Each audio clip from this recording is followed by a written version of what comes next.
Hello people, it's Kurt with KH Model Works. I am continuing my documentation of the buddy build with BG.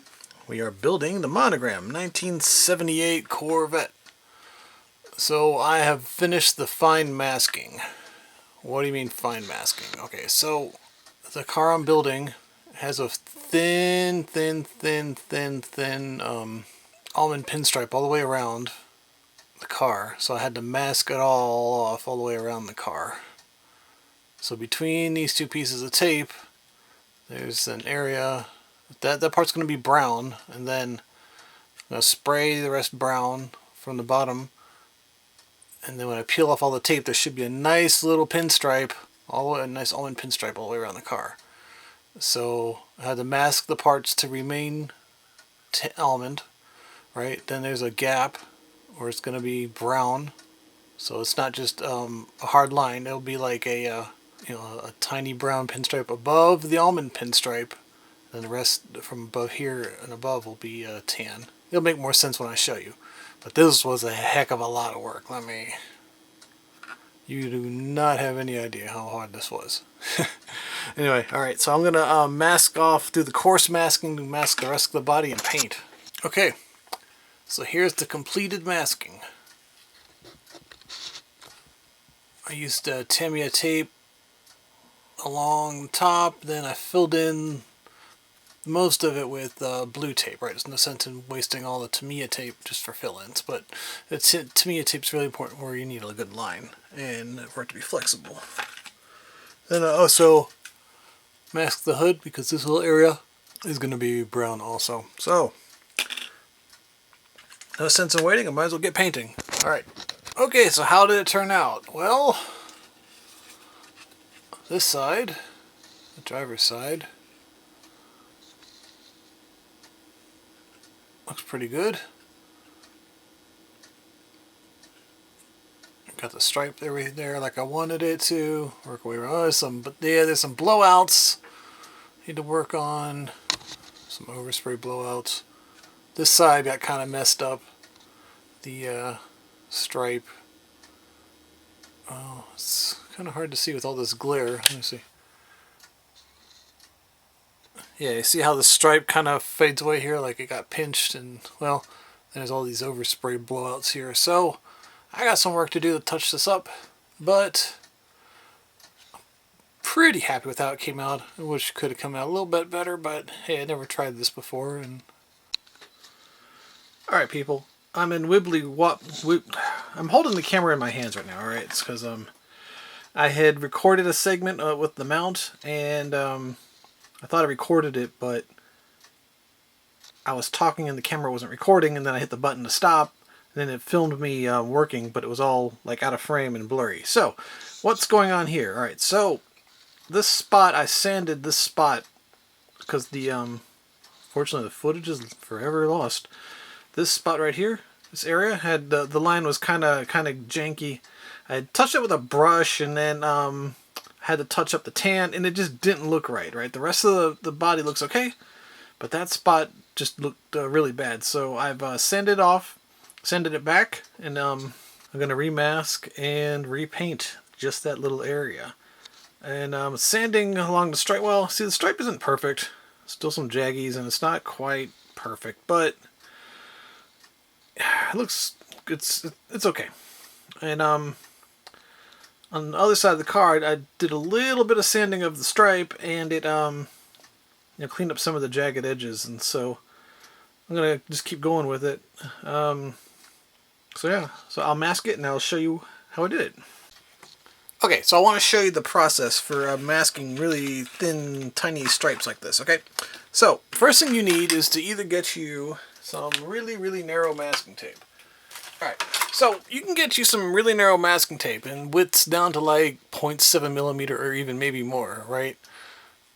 Very narrow tape. Tape in this size can be kind of hard to work with, and it's pretty fragile. But it's one good way of getting some very narrow widths of tape.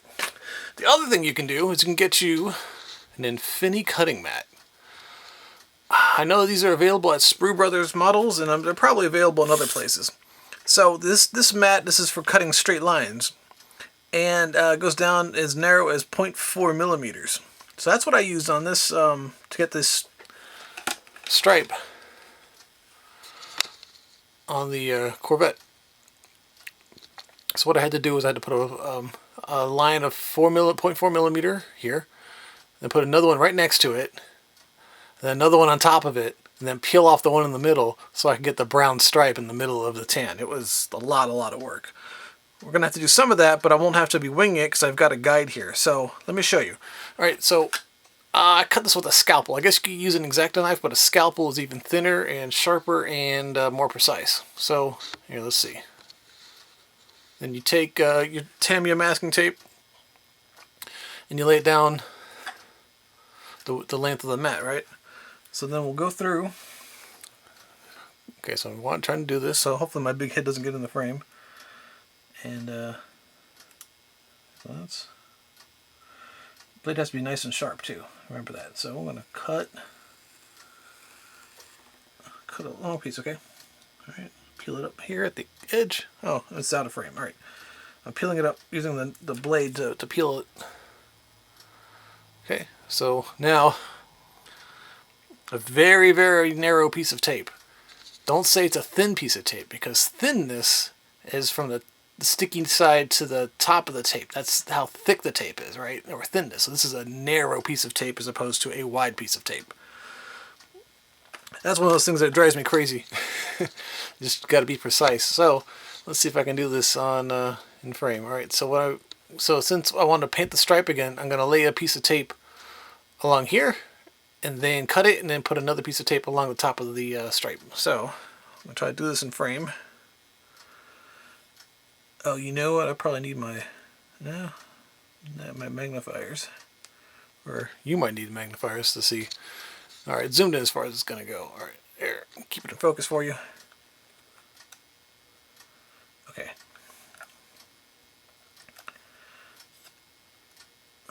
So that's the spot that's going to remain tan. Alright, so since I've already got this nice narrow piece, I'm going to cut it. Sharp pair of scissors. These are Lexan scissors from back in my radio control days. Don't really drive radio control anymore, but those Lexan scissors are super sharp and super durable. So if you need a good pair of scissors, Lexan scissors are a good choice. Alright, so now putting the other piece of tape on top. So now I've masked a tiny pinstripe. So, if you're going to build the Indianapolis pace car, it's got the decals, which is a lot easier than trying to do this. So, yeah, if you want to try to do a custom paint job like this, that's what you got to do. So, let's see, I think this area too, while I'm going to be masking and painting, I might as well see if I can fix that also.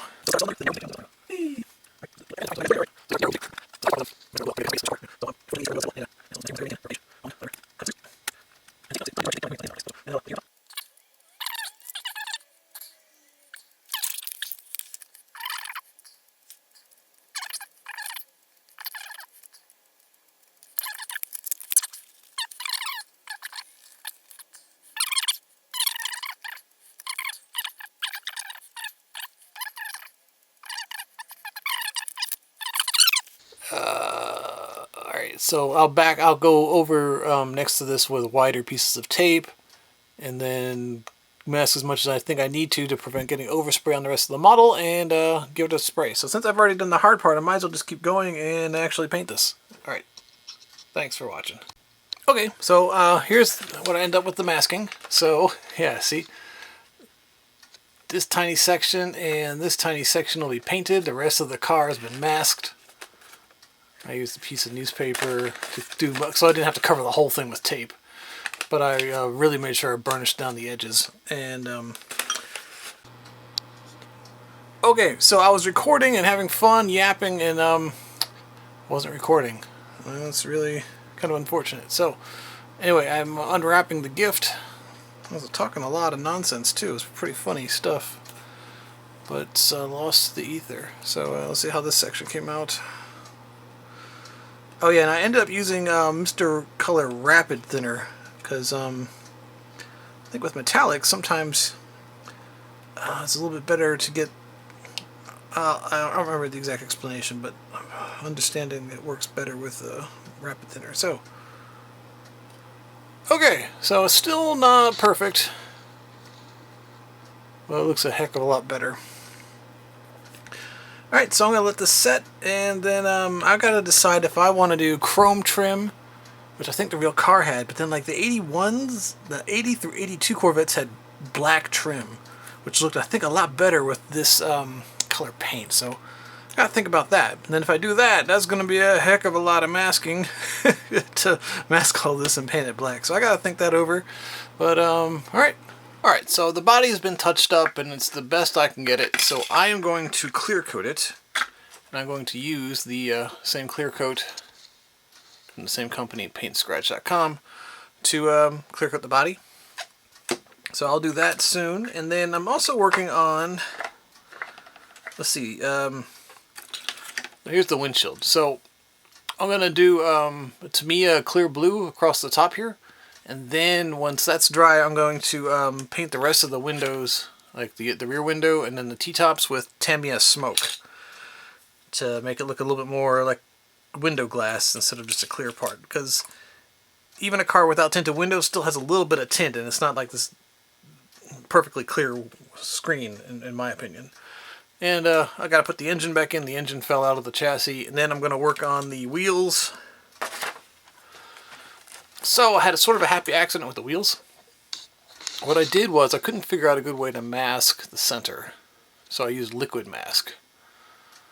Okay, and like liquid mask, you kind of have to make it pretty thick so that you can peel it, right? If it's too thin, it doesn't seem to want to peel up.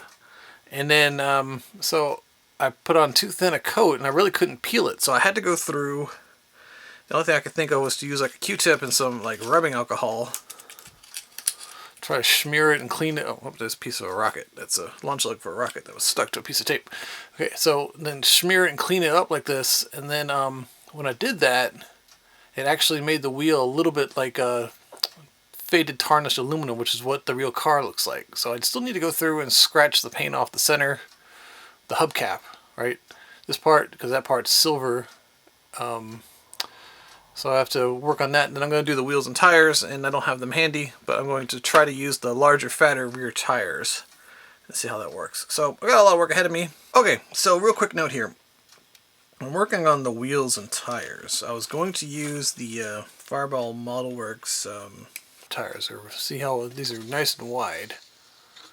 But and here's the stock tire. It's almost twice as wide. Anyway, it was just too wide and it stuck out too far and it looked kind of silly. So I'll save these for something else.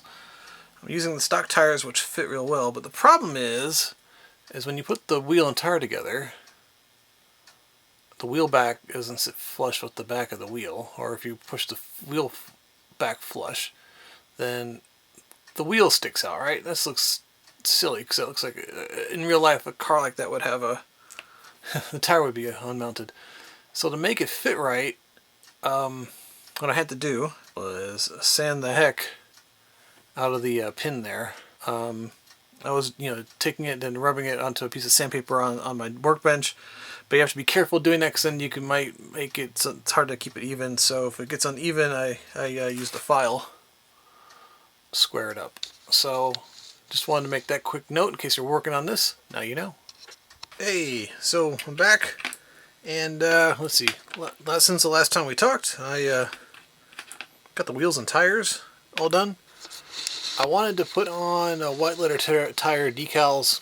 These are 1/24 scale tires. And I have 1/25 scale decals, and there is a difference. So I tried putting the 1/25 scale decals on this tire, one of the big tires, and I couldn't quite get it to work right. It just, I don't know. Just didn't look right. Doesn't look right. The curvature of the decal is smaller than the diameter of the tire. So I'll save those tires for something else. There's not enough time to get decals before the end of this buddy build, so maybe I'll get decals later and put them on. I don't know, but it would look cooler with the BF Goodrich letters. Alright, so with the body, I applied clear coat and it sure looks nice and shiny. There is some texture here, so I'm gonna have to polish. Did wet sand here, this door. I just couldn't get into this cove area with the sandpaper. It was just, it's too small. So I did burn through the paint right here, but I could touch that up with a brush maybe. So you can see the reflection light, very, very smooth texture there. I still need to go back through and use some kind of polishing compound to get rid of the fine scratches. Okay, so the other thing, the thing I mostly want to talk about was it's important to consult your references. So I was looking to figure out what to do, and I noticed, finally paying attention, that almost all 78 Corvettes, the windshield frame is black. Then this T-top part is going to be black. And then on many 78 Corvettes, there's a chrome around the rear window. But some 78 Corvettes, there isn't. And there's not like a place to put chrome bare metal foil around this one, so this one doesn't have the trim. So this model's not going to have the trim. Now let me show you the windows. Okay, so I decided to try something a little bit different with the windshield. I painted the top with Tamiya clear blue, and then painted the rest of it with the Tamiya smoke. Give it just a little bit of a tint, not much, just a little. Rear window is more of a tint. Came out just about right. And then I made the pictures I saw of Corvettes showed that the T-tops, if they were clear, were really, really nice and dark and smoky. So that's what I did here. Then I looked at my reference picture of my car. Yeah, and it's got painted painted T-tops. So yeah, nice job. Okay, but I like the way they look. So it's not an exact replica of that car, but it's just kind of inspired by that car. So I need to get masking, and then I'll paint the black parts of the body. Oh my gosh, literally like an hour later, I have completed masking. So the parts that will be painted black are unmasked, and the parts that remain body color are covered with tape. So, alright, so after all that work, I think I'm going to do a quick spritz of semi-gloss black, and I'll circle back with you in a bit. Hey, so I was polishing this paint, and I burned through in this spot on the rear fender. You can see where the black primer is. So I managed to sand through the clear and the tan, or the beige rather. So I am going to try to touch it up, because the rest of the paint job is looking super smooth. I hit it with 4000 grit, micro mesh 4000 grit, and that knocked down the texture enough. And then going over it with Meguiar's Scratch X, got just the right amount of shine to it. So I can't live with this spot where I burned through the paint on the ridge of this fender. So I'm going to try to touch it up, and I'll check back in and show you how it went. Alright people, here's the body I touched up. So let's see, definitely covered up a spot. I can't see it in this, it's hard to see, but there is a little bit of a line where the tape was when I masked off the black area here. I touched up an area, some areas around the hood where it got burned through too, so I'll let this dry. Then I'll use the Scratch X again and smooth it out. So now while they got the spray booth going, I'm going to dull coat the wheels and tires. Alright, I'm in the home stretch here, so I decided I would put the wheels on the car, and if you snap the wheels on, look, like, what the heck, man? So I'm gonna have to glue these in place and hold it straight. So yeah, like what's going on here? So I'll get on that. I think what I'll do is I'll use some fume-free CA so that I can get it to set instantly. Well, man, it's gonna be hard to hold those straight. All right. So I'm gonna stop for today. I put the body on the chassis. I glued the wheels in place, but they well, they're pretty tenuous hold on there. They keep busting loose in the front. Anyway, so notice the wheels stick out from the body. Yeah, probably should have mocked that up. Yeah, I should have mocked this whole thing up first. Yeah, I can't do anything about that now. That's oof. There's also this nasty seam running between the dashboard and the top of the dash and where the top of the instrument panel is, and I really can't do anything about that now either. I actually tried touching up some of this paint, but I don't know if I got the right color out because I tried to brush it and it was a totally different color, so I don't know what happened there either. So I still need to touch up this little spot black. I need to do bare metal foil for the handles. I need to put on the decals and then insert the taillights. So that's that's what it's looking like now. Okay, it's the next night. I just sat down to do bare metal foil on the door handles of this Corvette. And what do I see? There is a glue booger on the hood. How did that happen? I have no idea. Oh my God. So how am I going to fix this? I guess I'll try to sand it with some polishing. Oh my God, what a disaster. All right, I'll see what I can do with this and I'll check back in. All right, so I took a risk and it was a disaster. I have super glue remover. And I knew I should have tested it first, but look at that. Oh, I took off the glue, but it took off the paint too. Oh God. Oh my God, what a disaster. I guess I can try to sand and paint over it. Wow. Alright. Okay, so I have sanded back the area that was damaged. So it went down to the plastic. So the next step will be to primer the area that's down to plastic. And then smooth it out and repaint the beige. So I'll get on to the primer right now. Okay, so I've primered the area that needs to be repainted. It's kind of thick right here in this area. I laid it down kind of thick right here where it went all the way down to plastic. So I'm going to let that dry for... Usually with lacquer, with this Mr. Surfacer primer, you can paint over it just in minutes. But I'm going to let that dry real hard. I'll let that rest for a while. And I'll come back and what I'll do is I'll try to address some of this overspray area here. I'll sand that back a little bit and then I'll paint the beige. It's several hours later after the initial disaster and I touched the paint up and it looks good here on the camera. I can see there's some spots here where droplets came out of the airbrush, so I'll need to sand that down. But there is a little pinhole here in the paint where there's a pinhole in the primer. It's kind of hard to see.